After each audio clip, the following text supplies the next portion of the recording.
बच्चों की आंखें कमजोर होने के कई कारण हैं, जो आधुनिक जीवन शैली और एनवायरमेंटल कारकों से जुड़े हैं।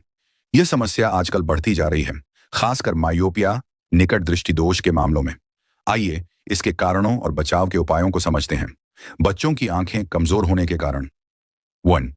स्क्रीन टाइम का बढ़ना। बच्चे मोबाइल, टैबलेट, कंप्यूटर और टीवी पर ज्यादा समय बिताते हैं।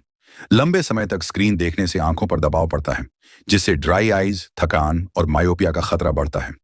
2. कम प्राकृतिक रोशनी। बच्चे घर के अंदर ज्यादा समय बिताते हैं और बाहर कम खेलते हैं। प्राकृतिक रोशनी आंखों के विकास के लिए जरूरी है और इसकी कमी मायोपिया को बढ़ावा देती है।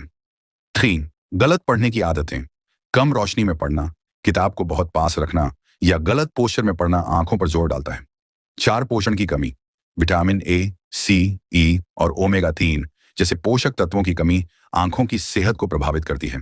फास्ट फूड और असंतुलित आहार इसका कारण बनते हैं। 5. आनुवंशिकी।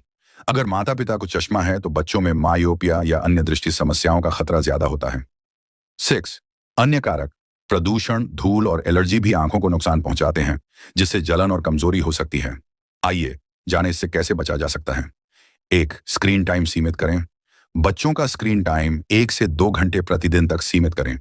20-20-20 नियम अपनाएं। हर 20 मिनट में 20 सेकंड के लिए 20 फीट दूर देखें। 2. बाहर समय बिताएं। रोजाना 1 से 2 घंटे बच्चों को बाहर खेलने दें। प्राकृतिक रोशनी मायोपिया के जोखिम को कम करती है। 3. सही पढ़ने की आदतें। पढ़ते समय किताब को 30 से 40 सेंटीमीटर दूर रखें और अच्छी रोशनी में पढ़ें। सही पोस्चर बनाए रखें। 4.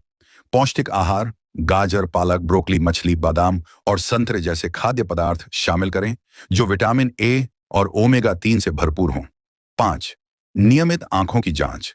हर 6 से 12 महीने में आंखों की जांच करवाएं, ताकि शुरुआती समस्याओं का पता चल सके। 6. आंखों की एक्सरसाइज। पलकें झपकाने, आंखों को घुमाने और दूर नजदीक फोकस करने की एक्सरसाइज आंखों को आराम देती है। 7. प्रदूषण से बचाव। धूल और प्रदूषण से बचने के लिए धूप का चश्मा या प्रोटेक्टिव आईवियर इस्तेमाल करें। बच्चों की आंखों की कमजोरी को रोकने के लिए जीवन शैली में बदलाव जरूरी है। स्क्रीन टाइम कम करना, प्राकृतिक रोशनी में समय बिताना और पौष्टिक आहार अपनाना महत्वपूर्ण है। अगर समस्या गंभीर हो तो तुरंत नेत्र विशेषज्ञ से संपर्क करें। स्वस्थ आंखें बच्चों के भविष्य के लिए जरूरी हैं।